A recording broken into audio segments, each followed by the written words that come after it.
Hi you guys, and welcome back to the channel. And for those of you who are new here, my name is Conti, and I am a travel YouTuber based in New York City who's obsessed with adventure. And I just spent the past 3 weeks in the Philippines. So in this video, I want to share 10 things that I think you should know before traveling to the Philippines. So let's start off with transportation. If you prefer to get around by car, there are taxis and then their version of Uber, which is known as Grab. But if you want to get around more like a local, then I highly recommend to rent a motorbike or scooter. Then another way is also by a tricycle, but just make sure to negotiate. How much to go to Napkin Beach? Napkin Beach, sir, is 1,500 going back. But what about just to go one way? One way is 750, sir. Only one person? Yeah. Can you do 500? 600, sir. I give you 600. 550.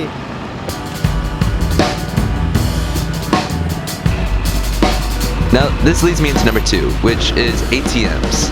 Just about everywhere in the Philippines is cash only, and there are not many cash machines. I remember I made it all the way to Napkin Beach to find out the closest ATM was an hour away all the way back in El Nido. Also, the ATMs don't always work. So it's very difficult to take out money here in the Philippines. We just drove our scooters for about 5 minutes, found this ATM, and it's not even working. And we also paid for parking, so now we have to go to a supermarket supposedly that's not too far away to take out money. But just so you know, when you find an ATM that works, take out as much money as you can. If you didn't try balut, did you really go to the Philippines? It's a half-born duck that they cook right before it's fully hatched and then eat it. I know it sounds weird, but don't knock it until you try it. Alright, Gabe, are you ready to eat some balutes? I'm not ready. Whoa. Oh! Is it delicious? No. Brett is gonna try the balut.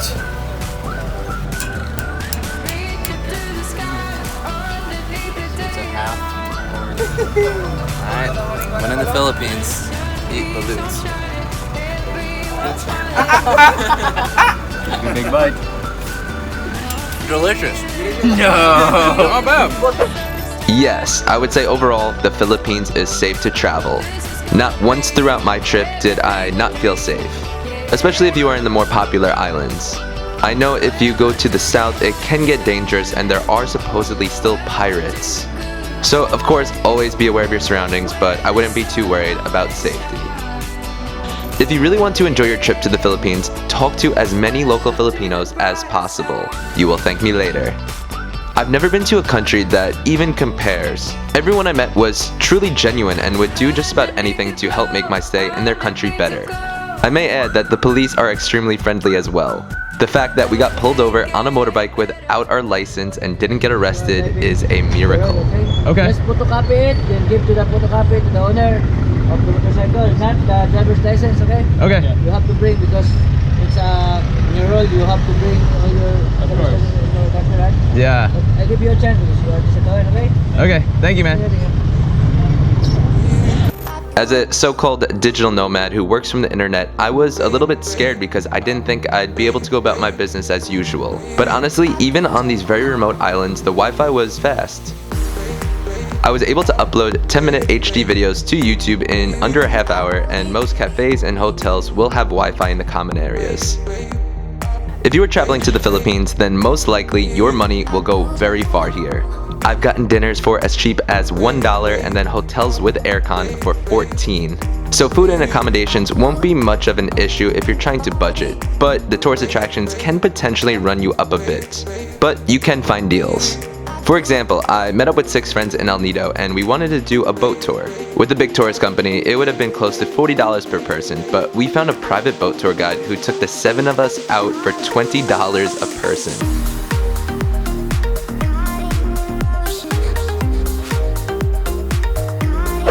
Buy a poncho.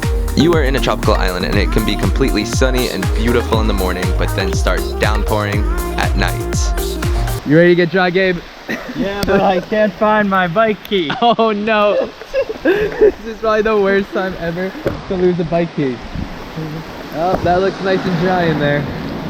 We're out here getting soaked. I was so overwhelmed by the 7,000 plus islands to choose from, but from my experience and from talking to other travelers and friends who have spent more time there, this is what I would recommend. Start in Cebu, cover that whole island from Kawasan Falls to Whale Sharks and 2 other stops along the way back up. Now I didn't have the chance to make it here due to a typhoon that was coming and changed my plans a bit, but I heard Siargao is a must-see. It's supposedly very laid back with great island hopping and some of the best surfing in all of the Philippines. Then head to Palawan. There are so many incredible places on this part of the country and some of my new favorite places in the entire world. El Nido is unbelievably beautiful and has all the limestone rocks and blue as water that you came all the way to the Philippines to see. Perfect way to spend the day, just dreaming. Way to spend the day. Then from El Nido, you can do a day trip to Nakpan Beach for a more private, mellow beach. I also heard that it was voted in the top 10 most beautiful beaches in the entire world. You can also spend the night there in a tent like I did. And number 10 is stay for a while. 3 weeks was just not enough. There's just so much to do and so much to see that I'm already back in New York City planning my next trip to the Philippines.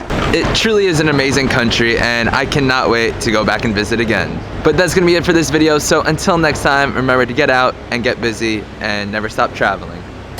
Strut